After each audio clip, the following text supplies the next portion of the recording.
Quero compartilhar com você algo da parte de Deus nesse texto. Na verdade, eu cheguei aqui determinado a ministrar uma palavra hoje no Evangelho de João, capítulo 5. Falar sobre aquele homem que há 38 anos estava à beira daquele tanque chamado Betesda, mas vai ficar para um outro dia.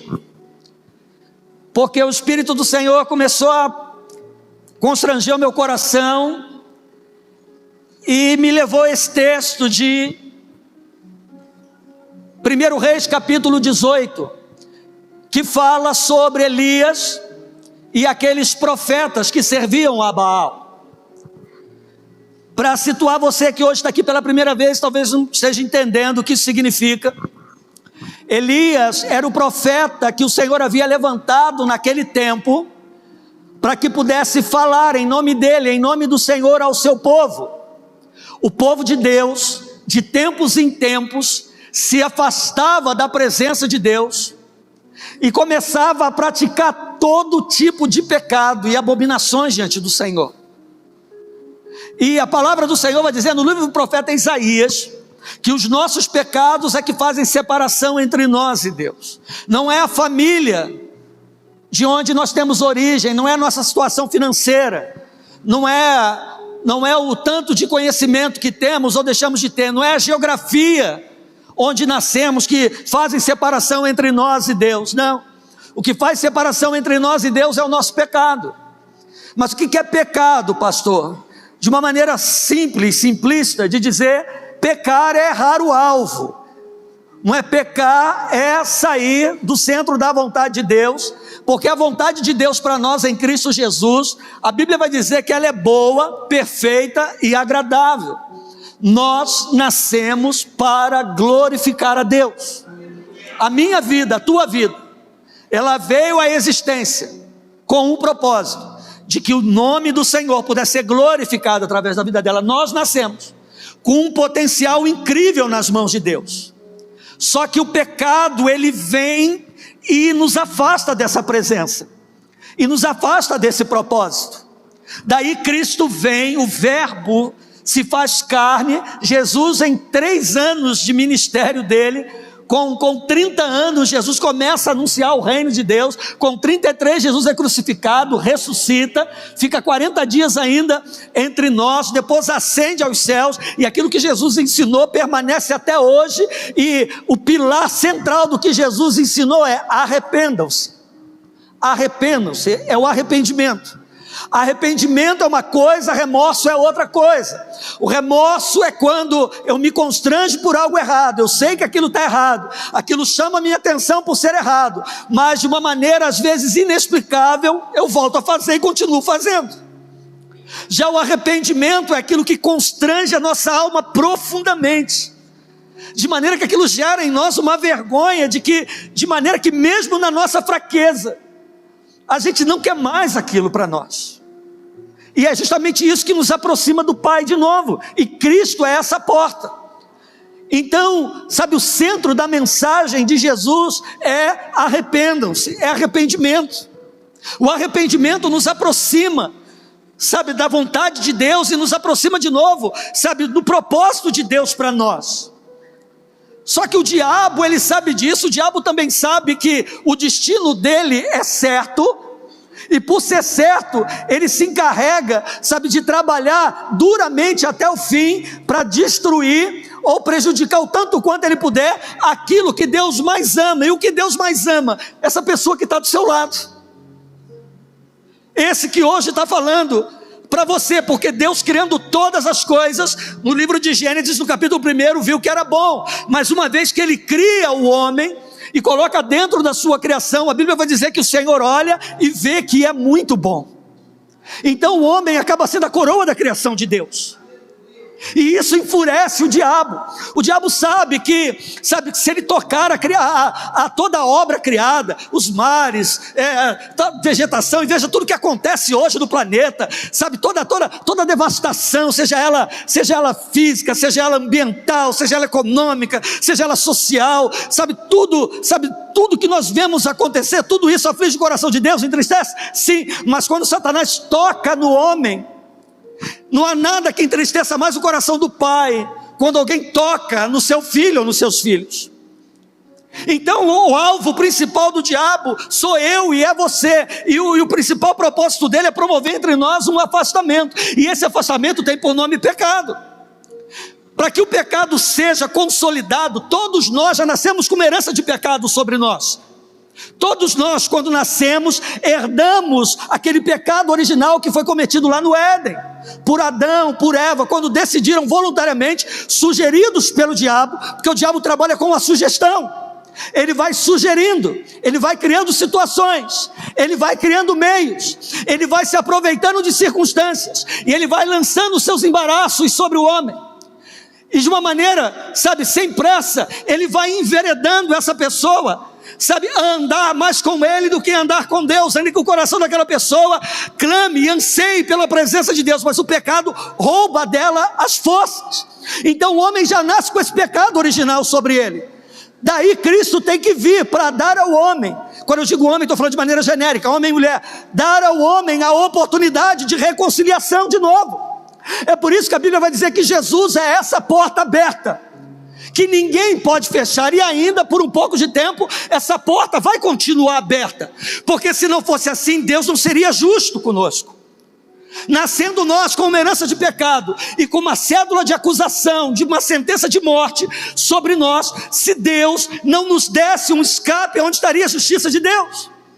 Então ele envia o seu único filho, até então o seu único filho, Jesus, para que pudesse nascer em carne, e por meio do seu sacrifício, do seu sangue derramado, eu pudesse reconhecer quem ele é, e confiar a minha vida, e mais do que a minha vida aqui, confiar a minha eternidade a ele, e isso só é feito por meio da fé.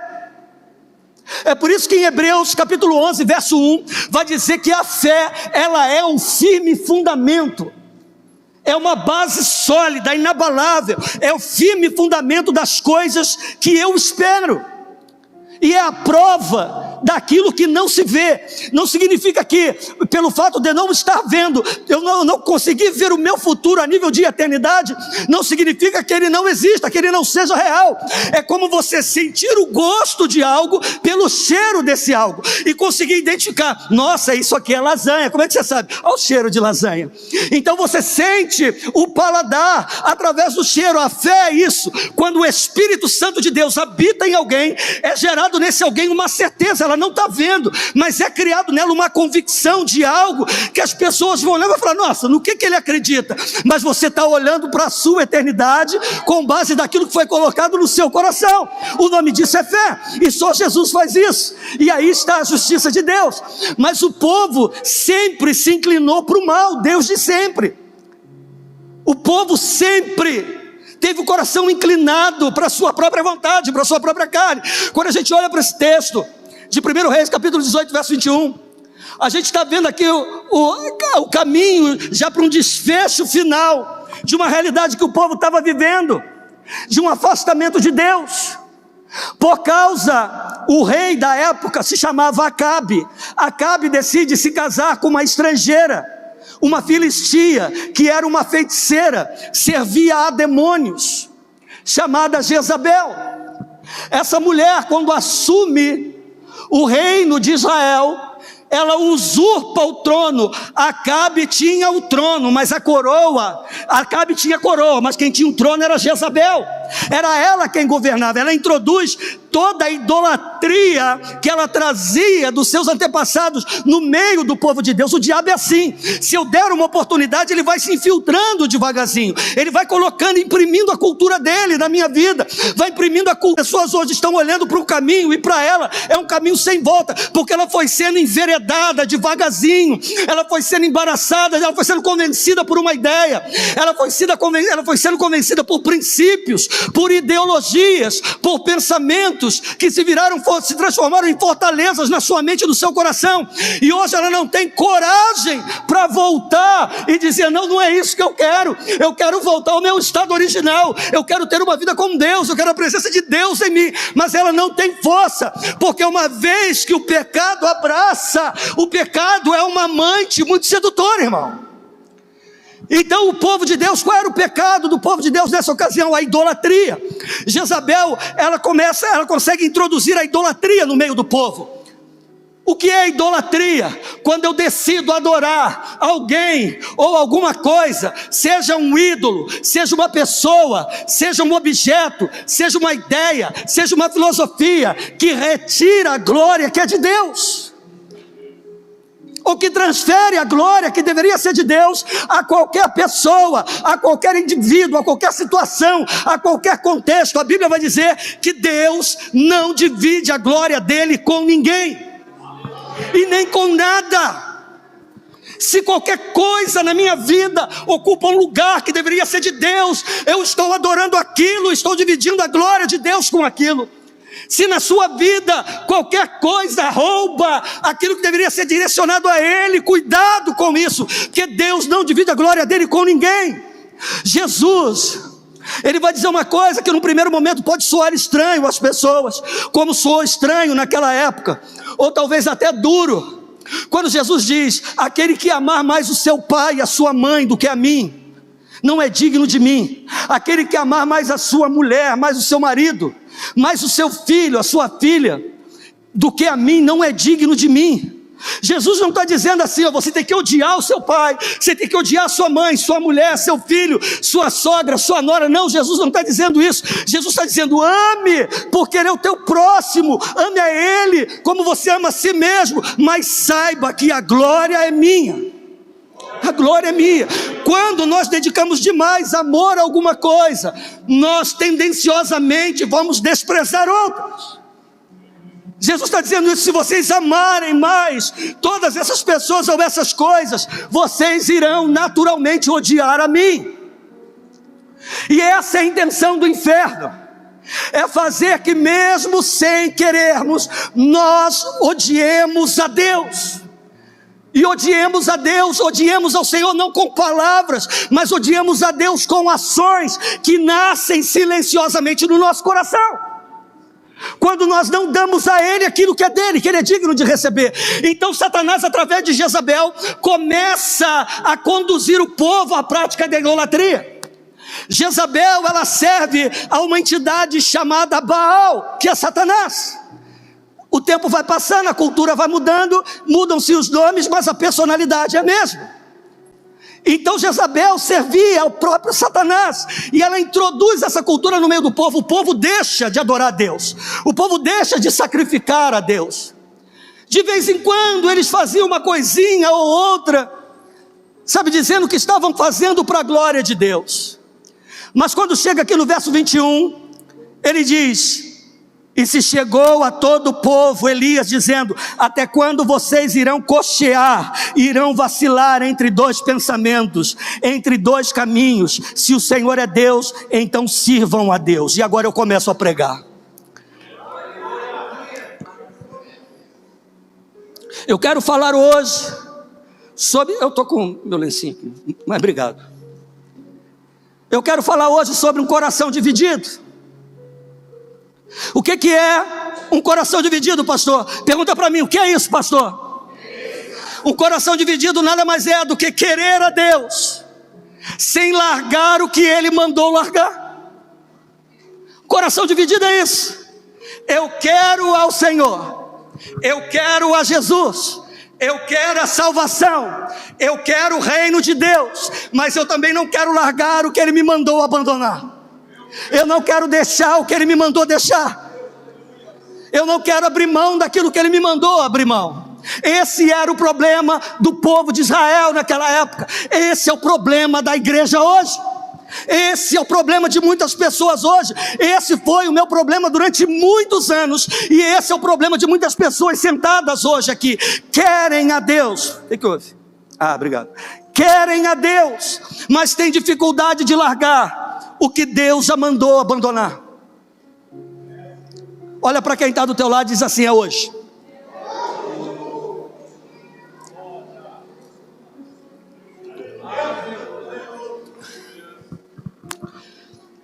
O povo estava vivendo um dilema, embora soubesse, porque no fundo a nossa alma sabe, porque Deus, na sua infinita sabedoria, quando cria o homem, a Bíblia diz, no livro de Gênesis, no capítulo 2, quando ele cria o homem, ele sopra sobre aquele homem então sem vida, aquela formação até então sem vida do seu espírito, e aquele homem então se torna alma vivente.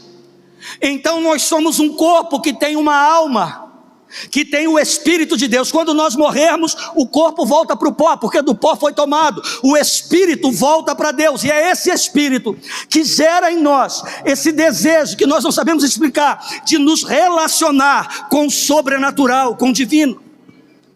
Só que o diabo veio para oferecer uma opção de caminho, porque Jesus vai dizer no Evangelho de João: eu sou o caminho, eu sou a verdade e eu sou a vida, e ninguém vem ao Pai se não for por mim. O diabo veio para oferecer uma opção de caminho, porque no fundo o coração de todos nós anseia por Deus. A gente só não sabe explicar. Nós só vamos saber explicar no dia que nós deixarmos Jesus entrar. Que o Espírito de Deus, a Bíblia diz no Evangelho de João, que o Espírito do Senhor testifica com o nosso espírito que nós somos filhos de Deus.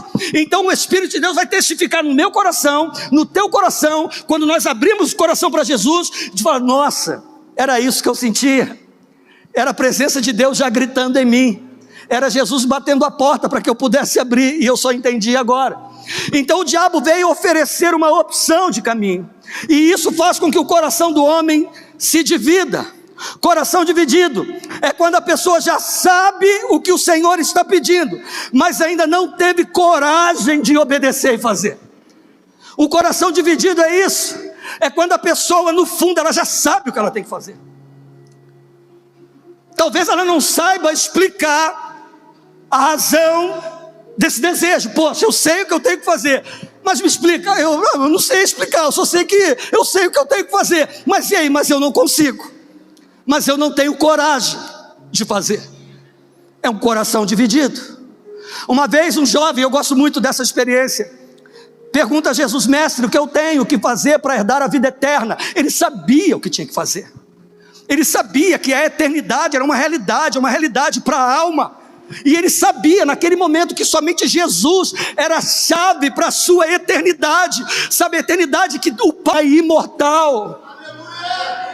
Muitas pessoas têm o coração dividido, porque para elas o reino é aqui, o que elas precisam nesse momento está aqui, tudo o que ela necessita está aqui, e ela vive como alguém que jamais fosse morrer, e quando ela morre como alguém que jamais viveu. Jesus olha para ele e fala: guarde os mandamentos. Ele diz: Senhor, isso eu faço desde a minha infância. Não matarás, não roubarás, não adulterarás, não darás falso testemunho. O mestre olha para ele e diz: muito bem, mas uma coisa te falta ainda para tu ser perfeito. Vai. Jesus conhecia o coração dele. Ei, os olhos do mestre vão além do que eu digo e do que você diz. Os olhos de Jesus vão além do nosso discurso. Os olhos de Jesus vão além desse microfone na minha mão. Os olhos de Jesus vão além da razão pela qual você está sentado aí hoje. Os olhos de Jesus iam além do que aquele moço estava dizendo naquela hora: tudo isso eu faço desde a minha infância. Jesus diz: uma coisa te falta ainda. Pega, vende o que você tem, distribui aos pobres, vem e me segue, e você terá um lugar no céu. A Bíblia diz que o coração dele se fecha na hora. Por quê, pastor? Porque o coração dele estava dividido. Ele queria o céu, ele queria a presença de Jesus, mas ele queria levar tudo que ele vinha trazendo daquele mundo até aquele momento. Tem alguma coisa errada em ser rico, pastor? Claro que não tem. O problema é o amor à riqueza. O problema é quando as riquezas desse mundo, sabe, ocupam a glória que deveria ser dele. O problema é quando as portas que ele abre para mim, sabe, criam no meu coração um trono, uma coroa, que roubam a coroa dele. Esse é o problema. Então não tem problema nenhum você prosperar, não tem problema nenhum você enriquecer, não tem problema nenhum você, sabe, as suas empresas prosperarem, ser a maior empresa do país, não tem problema nenhum, desde que ela não coloque uma coroa no seu coração.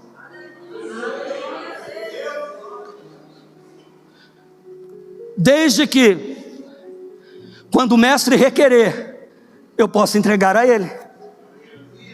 No Evangelho de João, no capítulo 6, Jesus está com uma multidão, e ele chama Filipe e diz: Filipe, essa multidão está comigo há muitos dias, e eu não posso despedi-la assim com fome, porque eles vão desfalecer pelo caminho. Filipe olha para Jesus e diz assim: Senhor, nem 200 denários de pães, é muito dinheiro, irmão, nem 200 denários de pães seriam suficientes para alimentar essa multidão. Jesus olha para Filipe e fala assim: então dei a eles, vocês de comer.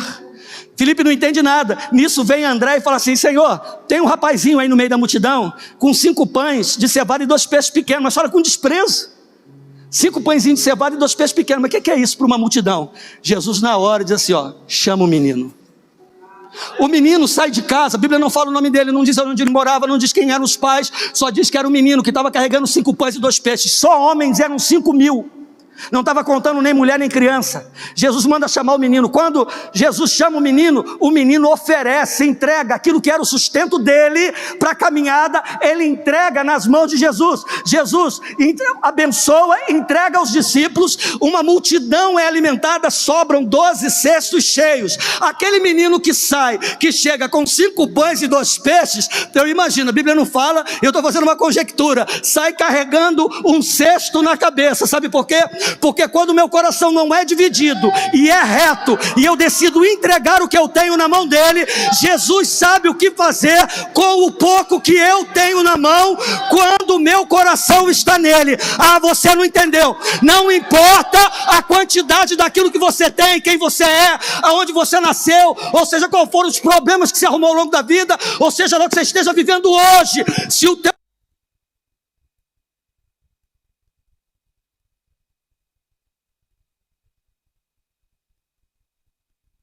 se tu crê, aplauda ao Senhor.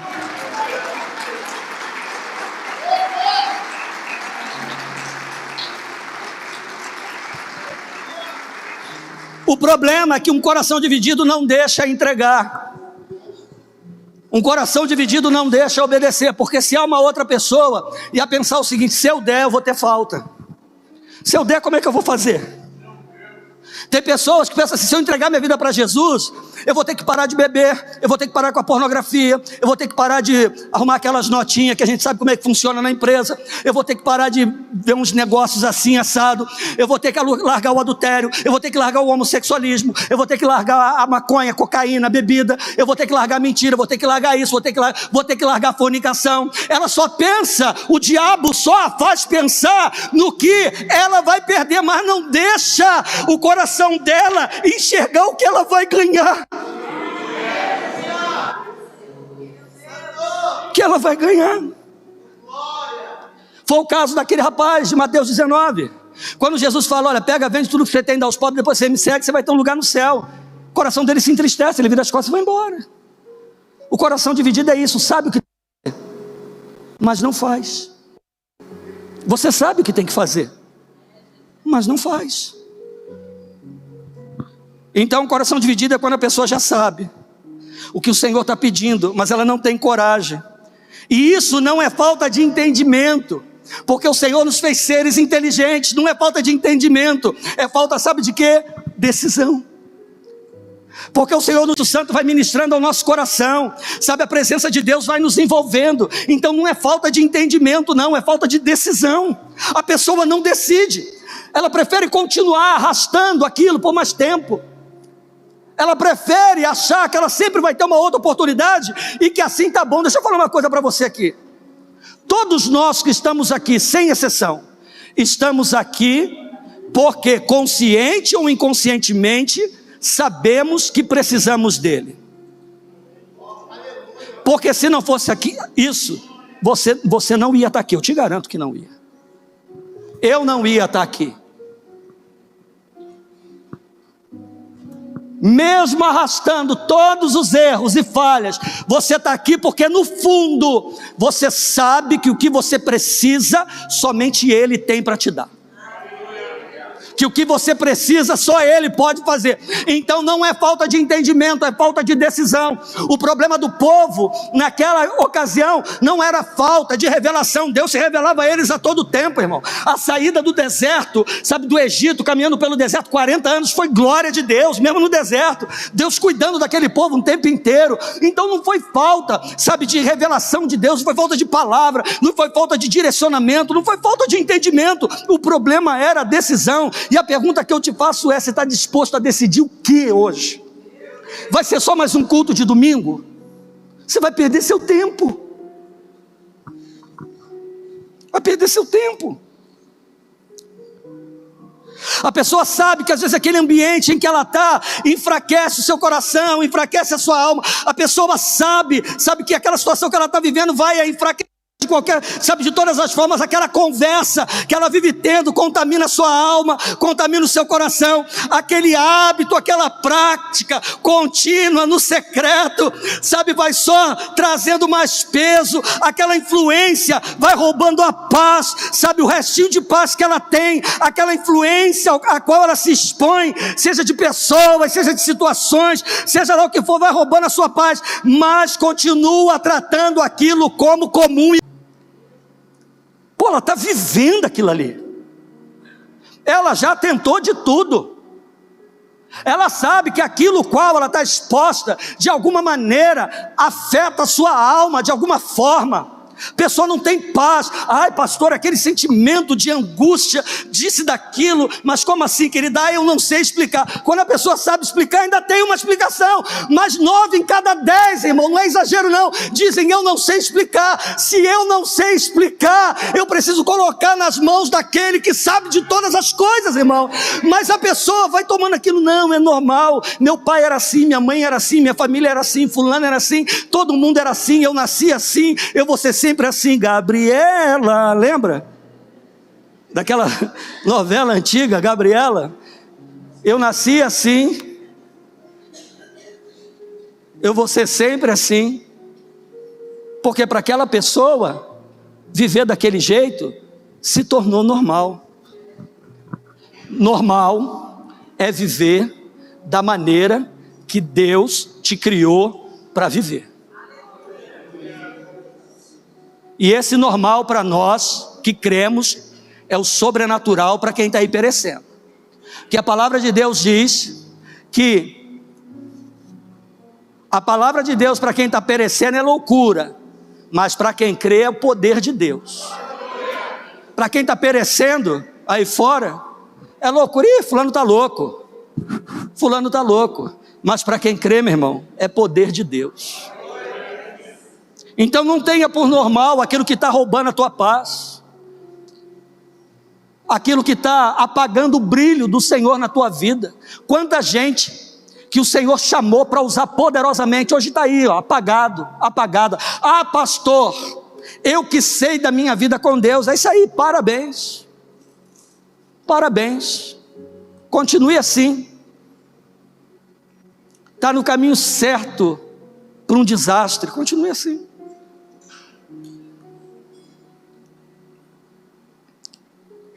O problema é que nem tudo que prende uma pessoa parece pecado, porque para ela se tornou normal. Se algo prende, pecado, irmão.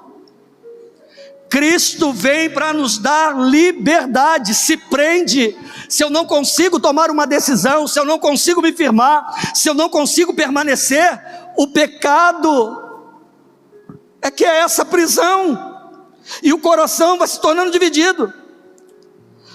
E às vezes esse pecado, essa situação, essa divisão no coração, ela vem, sabe, como um costume, como uma prática, como um apego a alguma coisa, com uma amizade que eu não consigo largar, como uma vaidade que está enraizada no meu coração, como medo ou desculpa com relação a alguma coisa. Não, mas é assim por causa disso. Ah não, eu tenho receio do que pode acontecer. Não, olha, eu sei que o relacionamento com essa pessoa me faz mal, mas eu amo, sabe, eu amo essa pessoa. Eu sei que, sabe, eu tenho um medo dentro de mim que eu não consigo largar isso. Não, querido, a Bíblia diz que o verdadeiro amor lança fora todo o medo.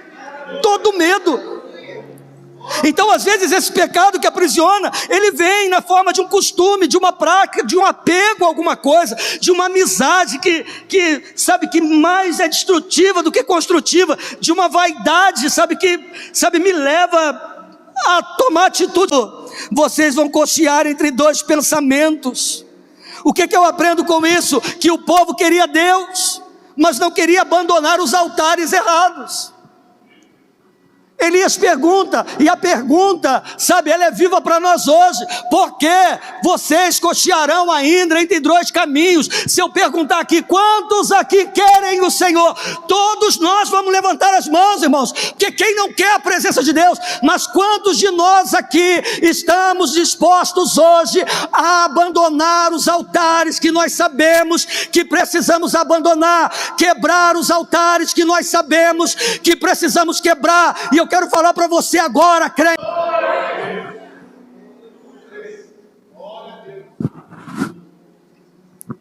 Aleluia.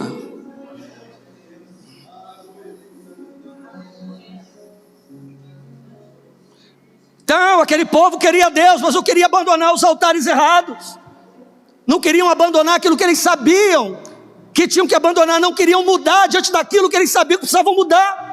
E tem coisas que não adianta eu ficar pedindo para o Senhor fazer, porque sou eu que tenho que fazer. Não adianta você ficar pedindo para Deus fazer coisas que tu sabe que é tu que tem que fazer. Ele não vai fazer. Tem decisões que eu preciso tomar, e Ele vai me dar condições. Pastor, mas é difícil. Mas quem foi que disse que o Senhor torna as coisas fáceis na nossa vida? Se alguém diz para você, é mentira do diabo. O Senhor não torna nada fácil na minha vida, mas Ele torna tudo possível. Não tem nada fácil. O caminho fácil é o do pecado, meu irmão. Caminhar com o Senhor, o caminho é estreito, é apertado, mas é um caminho de glória, irmão. É um caminho de livramento, é um caminho de resposta, é um caminho de restauração, é um caminho de presença. Ei, mas são poucos o que acertam nesse caminho. Vontade muitos têm, disposição para andar por esse caminho, poucos.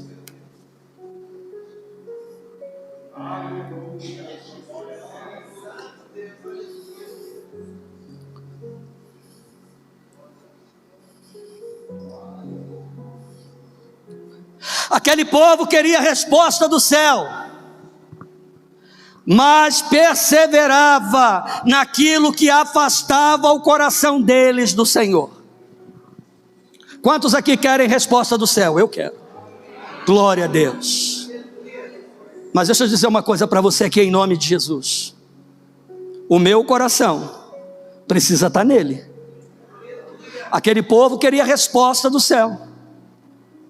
Aquele povo queria a resposta de Deus.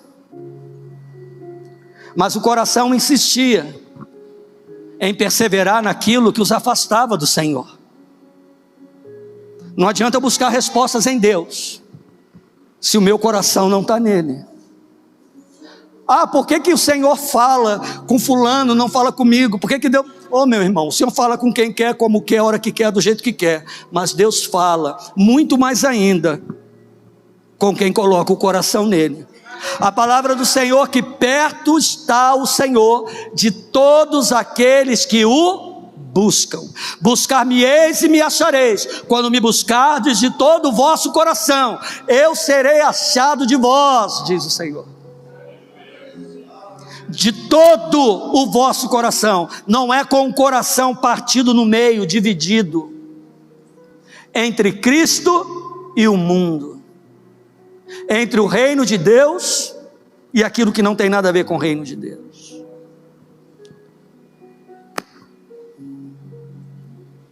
Aleluia. Louvado seja o nome do Senhor. Aleluia. E isso acontece até hoje. Tem gente querendo presença, tem gente querendo milagre, tem gente querendo cura, tem gente querendo libertação, tem gente querendo restauração no casamento, tem gente querendo ver a glória de Deus, tem gente querendo ser liberta, mas essa pessoa não renuncia. Tem gente querendo tudo isso, a única coisa que ela não quer é renunciar. Se tem crente dentro da igreja que não renuncia o orgulho, irmão, que não renuncia à vaidade,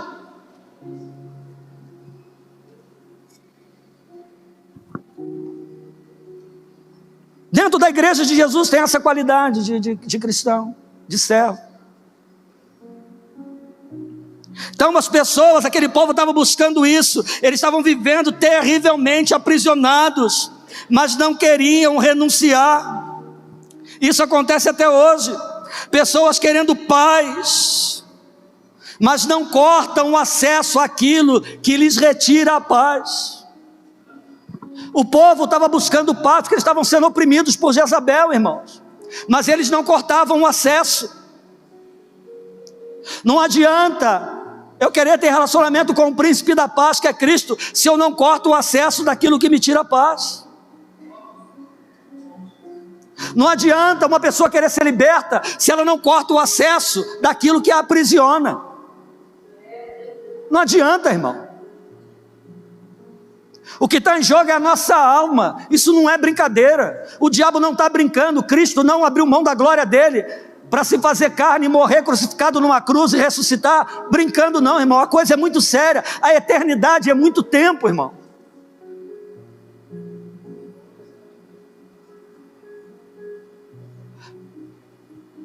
Para mim, o maior atestado, aí eu volto para os crentes, o maior atestado de uma pessoa que diz ser crente e que não é crente, quando ela diz assim: esse é o meu jeito, eu sou assim. Não é crente. Eu digo para você que não é. Ela pode estar 30 anos dentro do evangelho, pode estar com o microfone na mão pregando, e ela diz assim: esse é o meu jeito. Nunca nasceu de novo. Porque o novo nascimento é quando Cristo entra, nos confronta com as nossas razões, nos faz ter vergonha daquilo, não nos torna perfeito, mas torna o nosso coração maleável a reconhecer o erro e buscar a misericórdia dele. Esse é o poder do evangelho. Ah, esse é o meu jeito, eu sou assim mesmo. Procura outra coisa, filho. Ou se arrependa hoje. Cristo muda quem quer mudar. Cristo restaura quem se deixa restaurar. Cristo salva quem se permite salvar.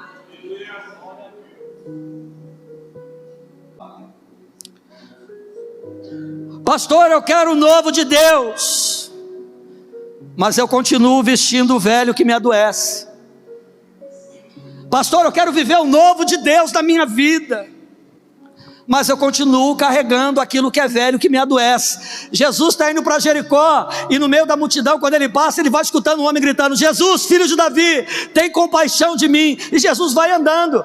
Daqui a pouco, vem os discípulos que estavam no meio da multidão, chega para aquele homem e fala assim: para de incomodar o mestre, para de gritar. E o homem gritava cada vez mais alto: Jesus, filho de Davi, tem misericórdia, tem compaixão de mim. Chega lá na frente, Jesus para. Quando Jesus para, olha para quem está do lado dele e diz assim: ó, chamai-o. Era Bartimeu. A Bíblia nem fala o nome dele, só diz que ele é filho de Timeu. Isso que significa Bartimeu. Filho, Timeu era o nome do pai. E Jesus fala: chamai-o. Quando os discípulos, alguém chega lá e fala assim: ó, tem bom ânimo, o mestre te chama. A Bíblia diz que ele se levanta, dá um pulo. O homem era cego. Ele se levanta, dá um pulo. Ele tinha uma capa velha que ele mendigava, ficava à beira do caminho. Ele tira a capa velha de sobre ele e vai até onde Jesus está. Mas ele não era cego, pastor. Como é que ele foi até onde Jesus estava? Ele podia não enxergar, mas ele ouvia, irmão. Sabe por que tem muita gente errando o caminho? Está ouvindo muita coisa e muita gente que não deveria ouvir. No dia que tu passar a ouvir o que essa palavra aqui, ó, tem para dizer para você, você vai acertar o caminho.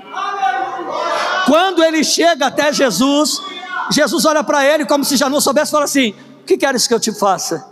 Ele diz: Senhor, eu quero tornar a ver. E o desfecho da história você conhece, a visão daquele homem é restaurada, mas eu quero chamar a sua atenção para a capa. Quando ele se levanta, ele tira de sobre si a capa. Então não adianta eu querer o novo de Deus. Bartimeu queria voltar a ver, mas ele se recusa a ir até Jesus com aquela capa do mendigo sobre ele. Se eu quero mais de Deus, irmão, eu tenho que deixar o que me adoece, o que é velho de lado, irmão. Aquilo que me aprisionava, aquilo que até hoje insiste em virar, sabe, um peso para mim, eu tenho que decidir, deixar de lado. E se eu não der conta, eu vou falar: Jesus, eu quero a Ti, mas eu tenho dificuldade em largar isso aqui. Irmão, eu creio que Jesus cura hoje ainda, Jesus cura. Eu creio que ainda hoje Jesus liberta, Jesus faz coisas lindas, irmão, mas eu preciso deixar. Aleluia. E eu encerro.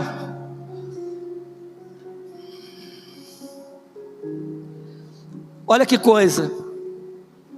Tudo aquilo que você não tem coragem de abandonar, começa a ter poder sobre você. Tudo aquilo que eu não tenho coragem para abandonar, começa a ter poder sobre mim. Tudo aquilo que você não tem coragem para deixar, começa a governar a sua vida.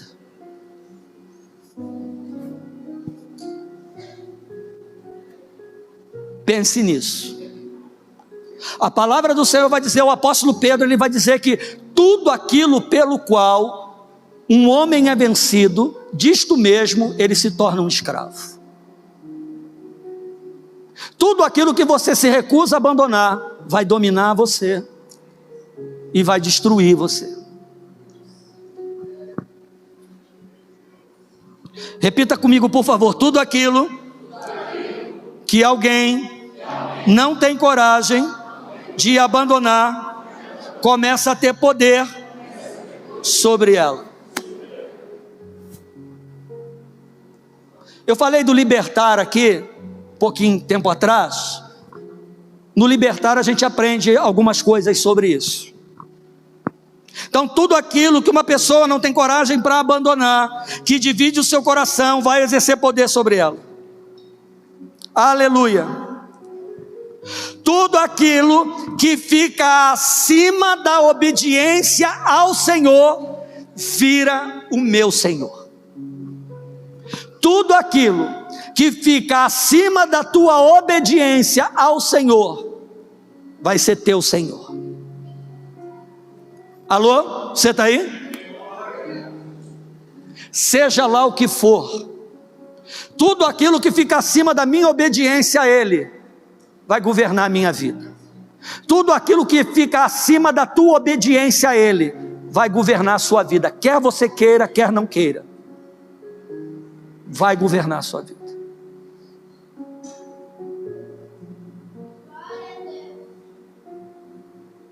Abandonar também é obedecer.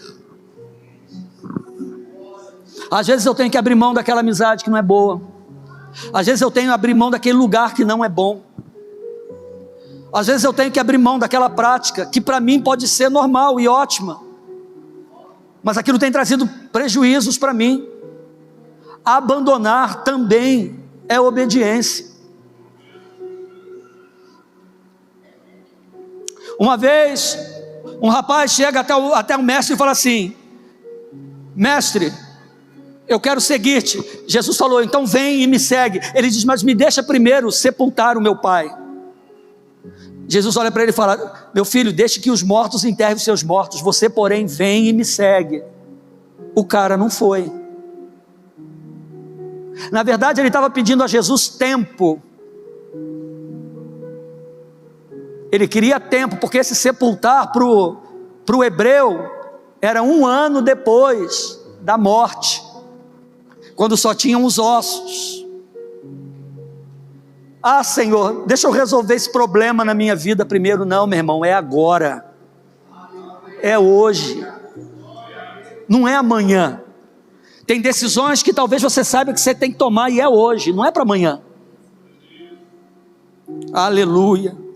Então, obediência, abandonar também é obedecer.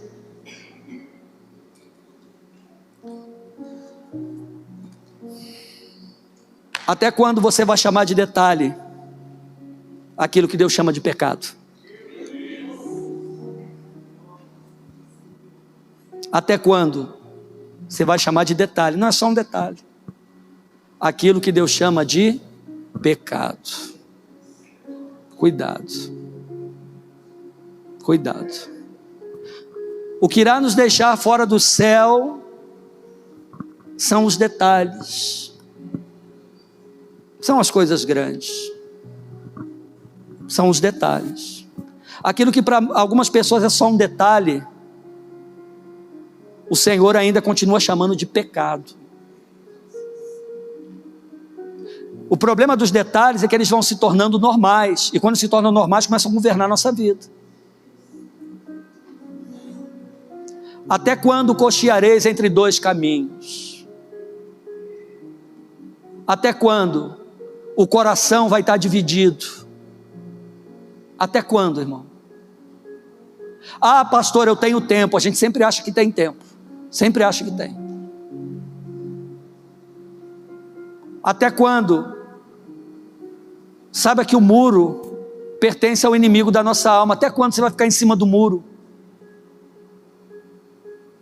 Toma logo de uma vez uma decisão, seja para salvação, seja para perdição, mas tome uma decisão, sai de cima do muro.